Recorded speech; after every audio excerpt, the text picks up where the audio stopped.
ആകാശഗംഗയുടെ പുതിയൊരു വീഡിയോയിലേക്ക് എല്ലാവർക്കും സ്വാഗതം. 2025 മെയ് മാസം ചിങ്ങക്കൂറിൽ വരുന്ന മകം, പൂരം, ഉത്രത്തിൻ്റെ ആദ്യത്തെ കാൽഭാഗം വരുന്ന നക്ഷത്രക്കാർക്ക് എന്തൊക്കെ ഗുണദോഷ ഫലങ്ങളാണ് ഉണ്ടാകുന്നത് എന്നാണ് ഈ വീഡിയോയിലൂടെ പറയുന്നത്. ചിങ്ങക്കൂറുകാർക്ക് ശനി ഇപ്പോൾ അഷ്ടമത്തിലാണ് സ്ഥിതി ചെയ്യുന്നത്. വ്യാഴം ഇപ്പോൾ 10-ാം ഭാവത്തിലാണ്. ആ 10-ാം ഭാവത്തിൽ നിന്ന് മെയ് മാസം 14-ാം തീയതി ലാഭസ്ഥാനമായ 11-ലേക്ക് രാശി മാറുന്നതാണ്.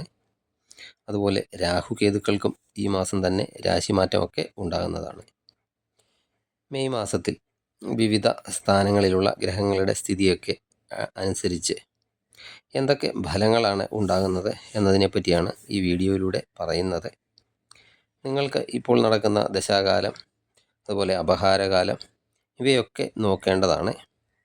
ഗുണപ്രദമായ ദശയും അപഹാരവും ഒക്കെ നടക്കുന്നവർക്ക് കൂടുതൽ ഗുണഫലങ്ങളൊക്കെ ലഭിക്കുന്നതുമായിരിക്കും.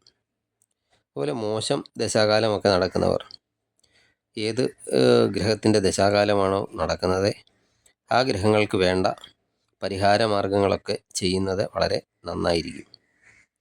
ആദ്യം തൊഴിൽ സ്ഥിതി എങ്ങനെ ആയിരിക്കുമെന്ന് നോക്കാം. തൊഴിൽപരമായിട്ടൊക്കെ അനുകൂലമായ മാസമാണ്. ശാന്തമായിട്ടൊക്കെ ജോലിയൊക്കെ ചെയ്യാൻ സാധിക്കുന്നതാണ്. തൊഴിലിൽ പുതിയ ഉയർച്ചയ്ക്കൊക്കെ വേണ്ടിയോ അല്ലെങ്കിൽ തൊഴിൽ മെച്ചപ്പെടുത്തുന്നതിന് വേണ്ടിയോ ഒക്കെയുള്ള വഴികളെ പറ്റിയൊക്കെ ഈ സമയം നിങ്ങൾ ചിന്തിക്കുന്നതായിരിക്കും. ശരിയായിട്ടുള്ള രീതിയിലും അതുപോലെ വളരെ കോൺഫിഡൻസ് ഒക്കെ ആയി ജോലി ചെയ്യുന്നതിന് നിങ്ങൾക്ക് സാധിക്കുന്നതാണ്. 15-ാം തീയതിക്കൊക്കെ ശേഷം കൂടുതൽ ആത്മവിശ്വാസമൊക്കെ വർദ്ധിക്കും. അതുപോലെ ഞാൻ എന്ന ഒരു ചിന്ത ഈ സമയത്തുണ്ടാകും. ഞാൻ, എൻ്റെ എന്ന ചിന്ത ഈ സമയത്ത് വരുന്നത് മൂലം എൻ്റെ അഭാവത്തിൽ ഒരു കാര്യവും നടക്കില്ല, ഞാനുണ്ടെങ്കിലേ എല്ലാം നടക്കൂ എന്നിങ്ങനെയുള്ള ചിന്തകളൊക്കെ നിങ്ങൾക്ക് ഈ സമയത്ത് ഉണ്ടാകുന്നതാണ്. ആ ചിന്ത പൂർണ്ണമായും ഒഴിവാക്കി നിർത്തേണ്ടതാണ്.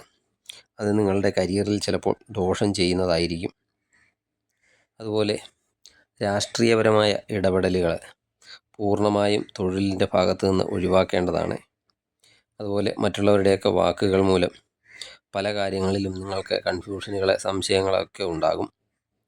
അതുപോലെ ആരുടെയെങ്കിലുമൊക്കെ പ്രലോഭനങ്ങൾക്കൊക്കെ വശംവദനായിട്ടൊക്കെ കാര്യങ്ങളൊന്നും ചെയ്യാൻ ശ്രമിക്കരുത്.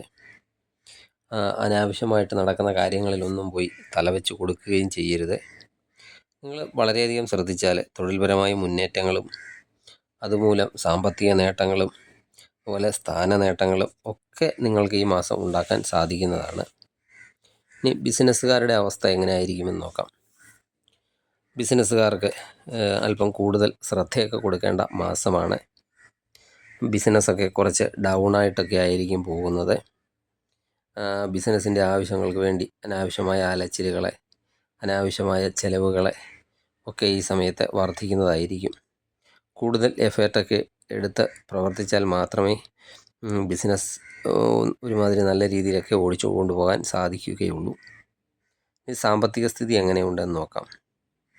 ജോലിയിൽ നിന്നൊക്കെ നിങ്ങൾക്ക് സാമ്പത്തിക നേട്ടങ്ങളൊക്കെ ഉണ്ടാക്കാൻ സാധിക്കുന്നതാണ്. അതുപോലെ എന്തെങ്കിലും അപ്രതീക്ഷിതമായ വഴികളിലൂടെയൊക്കെ സാമ്പത്തിക നേട്ടം നിങ്ങൾക്ക് വന്നു ചേരാം. അത് ചിലപ്പോൾ എന്തെങ്കിലും ചിട്ടിയുടെയോ കുറിയുടെയോ അല്ലെങ്കിൽ ലോട്ടറി പോലുള്ള കാര്യങ്ങളിൽ നിന്നൊക്കെ ആകാം. അല്ലെങ്കിൽ ചിലപ്പോൾ നിങ്ങൾ ഒരിക്കലും പ്രതീക്ഷിക്കാതിരുന്ന സമയത്ത് സാമ്പത്തികമായിട്ടൊക്കെ ആരെങ്കിലും നിങ്ങളെ സഹായിക്കുന്നതാകാം. അതുപോലെ നിങ്ങൾ എന്തെങ്കിലും സാധനങ്ങളൊക്കെ വിൽക്കാൻ വെച്ചിട്ട് വളരെ കാലമായിട്ടൊക്കെ അത് വിറ്റ് പോകാതെ ഇരിക്കുന്ന സാധനം ഈ സമയത്തൊക്കെ വിറ്റ് അതിൻ്റെ പൈസയൊക്കെ കൈവരാം. അങ്ങനെ പല നിങ്ങൾ പ്രതീക്ഷിക്കാതെ പല മാർഗങ്ങളിലൂടെയൊക്കെ ധനം വന്നു ചേരാൻ സാധ്യതയുണ്ട്. അതുപോലെ മാസത്തിൻ്റെ പകുതിക്ക് ശേഷമായിരിക്കും സാമ്പത്തിക നേട്ടങ്ങൾ കൂടുതൽ ഉണ്ടാകുക. അതുപോലെ തന്നെ ചിലവുകളും നിങ്ങൾക്ക് ഈ സമയത്തുണ്ടാകും. 100 രൂപ കിട്ടിയാൽ ആ 100 രൂപ അതുപോലെ തന്നെ ചിലവാക്കേണ്ട അവസ്ഥയും ചിലപ്പോൾ വന്നു ചേരുന്നതാണ്.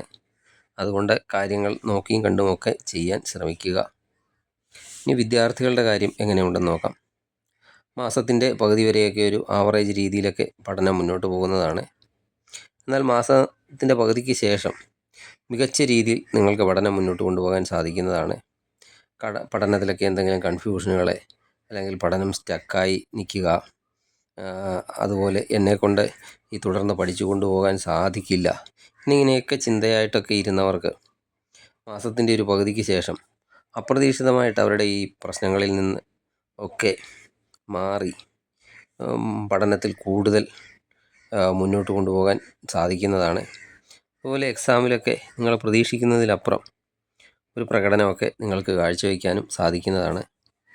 ഈ വൈവാഹിക ജീവിതം എങ്ങനെയുണ്ടെന്ന് നോക്കാം.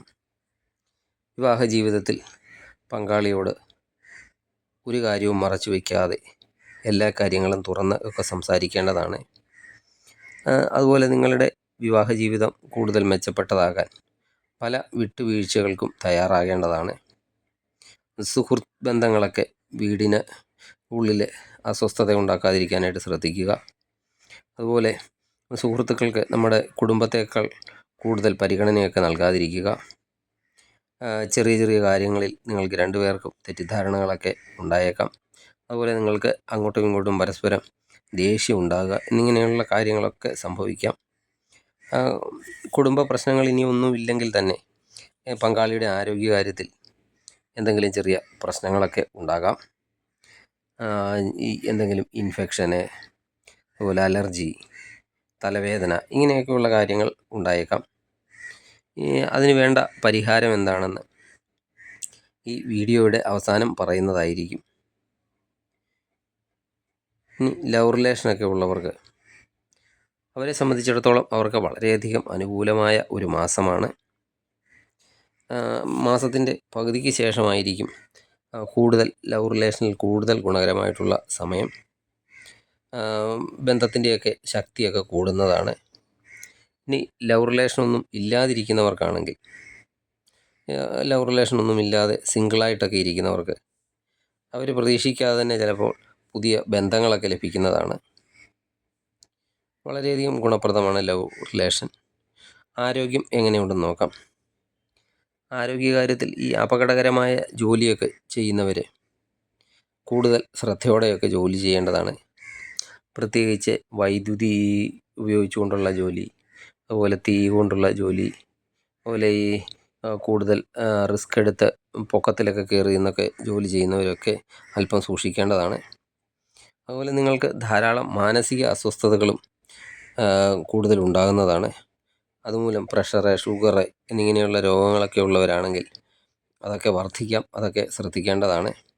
അതുപോലെ തല സംബന്ധമായ എന്തെങ്കിലും ചെറിയ രോഗങ്ങൾക്കൊക്കെ സാധ്യതയും കാണുന്നുണ്ട്. നിങ്ങൾക്ക് കൂടുതൽ ഗുണഫലങ്ങളൊക്കെ ഈ മാസം ലഭിക്കുന്നതിന് വേണ്ടി ശനിയാഴ്ചകളിൽ ശാസ്താ ക്ഷേത്ര ദർശനം നടത്തി പ്രാർത്ഥിക്കുക. അതുപോലെ ശനീശ്വരനെ എള്ളുതിരി, നീരാഞ്ജനം എന്നീ വഴിപാടുകളൊക്കെ കഴിക്കുക.